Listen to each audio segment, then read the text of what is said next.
தமிழகம் எங்கும் கிளைகள் கொண்ட Annamalai institute of hotel management and hospital management படிப்பில் சேர்வதற்கான அட்மிஷன் நடைபெறுகிறது. 26,223 கோடி ரூபாய் செலவிடப்பட்டிருக்கு.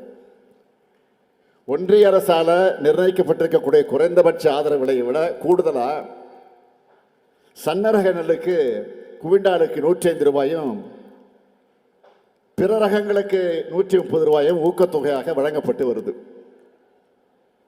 கரும்பு விவசாயியுடைய நலன் கருதி ஒன்றிய அரசு அறிவிச்சிருக்கக்கூடிய ஆதார விலையான ஒரு டன்னுக்கு 3,151 ரூபாய்க்கு மேலே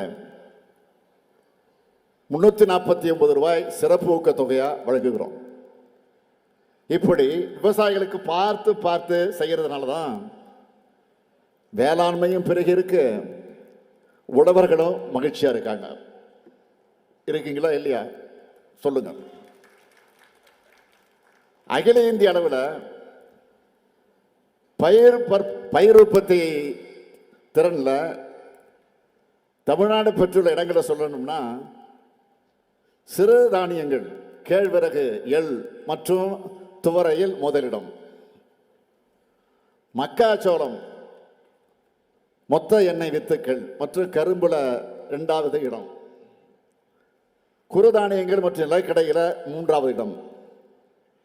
இப்படி வளர்ச்சி அதிகரிக்க வேண்டும் தான் கலைஞருடைய அனைத்து கிராம ஒருங்கிணைந்த வேளாண் வளர்ச்சி திட்டத்தை செயல்படுத்தணும். நகரங்கள் மட்டும் இல்லாமல் தமிழ்நாட்டில் இருக்கக்கூடிய ஒவ்வொரு கிராமமும் அதுக்கு இணையான வளர்ச்சி அடையணும்னு அனைத்து கிராம அண்ணா மறுவழி திட்டத்தை இணைச்சி மொத்தம் இருக்கக்கூடிய 12,525 கிராம ஊராட்சிகளையும் இதில் செயல்படுத்தப்பட்டு வருது. மண்ணுயிர் காத்து மண்ணுயிர் காப்போம் என்ற திட்டத்தை கடந்த ஆண்டு செயல்படுத்தணும். தானியங்கள், காய்கறிகள், பழங்கள் விளைவிக்கிறத ஊக்கப்படுத்த அதற்காக இந்த திட்டத்தில் 20 லட்சம் விவசாயிகள் பயனடைந்திருக்கிறாங்க. அது மட்டுமல்ல, தோல்ல துண்டு போட்டுக்கிட்டு வேஷம் போடுகிற போலி விவசாயிகள் நாங்கள் கிடையாது. உங்களுக்கு ஒரு பிரச்சனை வந்தா முதல் ஆளா துணை நிற்கிறவங்க நாங்கள். கடந்த 4 ஆண்டுகளில் விவசாயிகளுக்கு 1,630 கோடி ரூபாய் நிவாரணமாக வழங்கி இருக்கிறோம். பயிர் காப்பீட்டு திட்டத்தில் 32 லட்சம் விவசாயிகளுக்கு 5,720 கோடி ரூபாயை இழப்பீட்டு தொகையாக வழங்கியிருக்கிறோம். அது மட்டும் இல்லை, ஏராளமான சிறப்பு திட்டங்களையும் செயல்படுத்திட்டு இருக்கிறோம். அதையெல்லாம் சுருக்கமாக சொல்லணும்னா மதுரை மல்லிக்கான இயக்கம், பலா இயக்கம், முருங்கை இயக்கம், தமிழ்நாடு சிறுதானிய இயக்கம், பனை மேம்பாட்டு இயக்கம், தோட்டக்கலை பயிர்கள் சாகுபடி தொகுப்பு, கருவேப்பிலை தொகுப்பு, தென்னை தேர்வாடல் நோய் மீட்பு திட்டம், மிளகாய் மண்டலம்னு ஏராளமான சிறப்பு திட்டங்களை செயல்படுத்திட்டு வரோம்.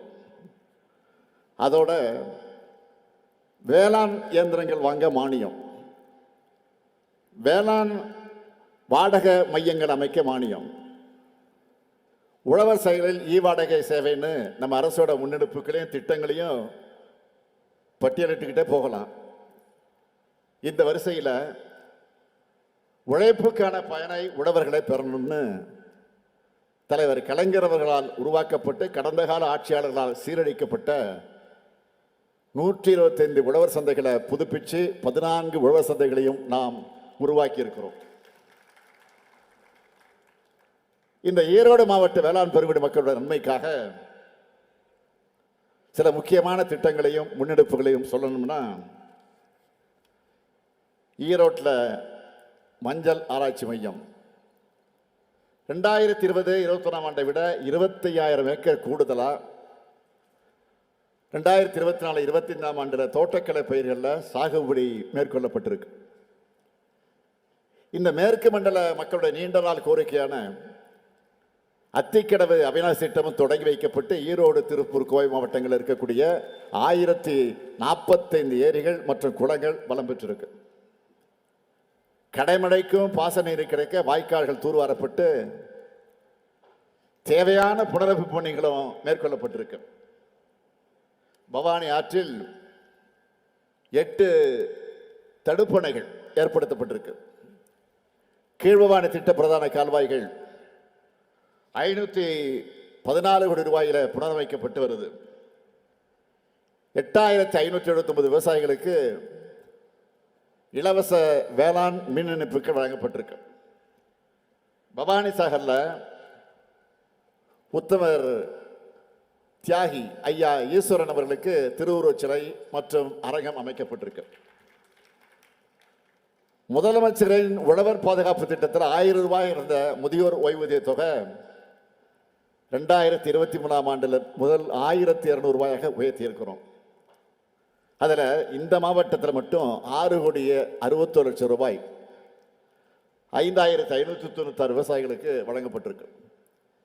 இவ்வளவும் ஈரோடு மாவட்ட விவசாய மக்களுக்காக செஞ்சிருக்கிறோம். இனியும் செஞ்சு தர இருக்கிறோம். அந்த வரிசையில தான் இந்த கண்காட்சி ஏற்பாடு செய்யப்பட்டிருக்கு. வேளாண் விளைபொருட்களுடைய உற்பத்தியை அதிகரிப்பதற்கான எல்லா தகவல்களையும் நீங்க இங்க தெரிஞ்சுக்கலாம். உழவு தொழிலுக்கும் வேளாண்மை சார்ந்திருக்கக்கூடிய அனைத்து தரப்பினரும் நாம எல்லாரும் ஒன்றிணைந்து ஊக்கமளிக்கணும்னு இந்த நிகழ்ச்சி வாயிலாக கேட்டுக்கிறேன். இப்படியான பயனுள்ள நிகழ்வுகள் எல்லா மண்டலங்களையும் தொடர்ந்து நடத்தப்படணும்னு வேளாண் உழவர் நலத்துறையை நான் கேட்டுக்கொள்ள கடமைப்பட்டிருக்கிறேன். அதே போல விவசாயிகளும் பொதுமக்களும் இந்த வாய்ப்பை பயன்படுத்திக் கொள்ள வேண்டும் என்று கேட்டுக்கிறேன். உழவு என்பது தொழில் மட்டுமல்ல, அது நம்முடைய பண்பாடு. நிலத்தை 5 நிலையாக பிரித்து வாழ்வியல் வகுத்த இனம் நம்முடைய தமிழினம். அந்த நிலத்தை எல்லா வகையிலும் நாம் வளப்படுத்தி உயர்த்தணும். வளமான நிலங்களையும் பயிர்களுக்கு நடுவே களைகள் நுழைக்கும் என்பது விவசாயிகளுடைய இருக்கக்கூடிய உங்களுக்கு நல்லா தெரியும். அப்படிப்பட்ட கலையாக தான் கடந்த அதிமுக ஆட்சி இருந்துச்சு. எல்லா வகையிலும் விவசாயிகளுக்கு துரோகம் செஞ்ச ஆட்சி அது. ஒவ்வொரு விஷயத்துக்கும் நீங்கள் எப்படியெல்லாம் போராடுங்கன்னு கொஞ்சம் நினைச்சு பாருங்க. இன்னைக்கு அந்த நிலைமை மாறி இருக்கு. கடந்த ஆட்சியில் விவசாயிகளுடைய தற்கொலை அதிகமாச்சு. உழவர்களுடைய உரிமையை பறிக்க முயன்ற 3 வேளாண் சட்டங்களை எதிர்த்து டெல்லியில் வெயிலையும் மழையிலையும் விவசாயிகள் போராடி அடக்குமுறையை எதிர்கொண்டப்போ கூச்சமே இல்லாமல் அந்த சட்டங்களை ஆதரித்து பேசி பச்சை துரோகம் செஞ்சவங்க தான் அவங்க. அதனால தான் நீங்கள் தோக்கடிச்சிங்க. வேளாண் பெருங்குடி மக்களான உங்களை நான் கேட்டுக்கொள்வதெல்லாம் அது போன்ற கலைகள் நாட்டிலிருந்து மொத்தமாக களையப்படணும். உழவர் பெருங்குடி மக்களான உங்களுக்கு இன்னும் பல திட்டங்கள் திராவிட மாடல் ஆட்சியில் வர இருக்கு. மீண்டும் நம்ம திராவிட மாடல் 2.0 ஆட்சிதான் அமையும். அதுக்கு உழவர்களை காக்கக்கூடிய இந்த அரசுக்கு உழவர் பெருமக்கள் அனைவரும் உற்ற துணையாக இருக்க வேண்டும் என்று உங்களை அன்போடு கேட்டு விடைபெறுகிறேன். நன்றி, வணக்கம்.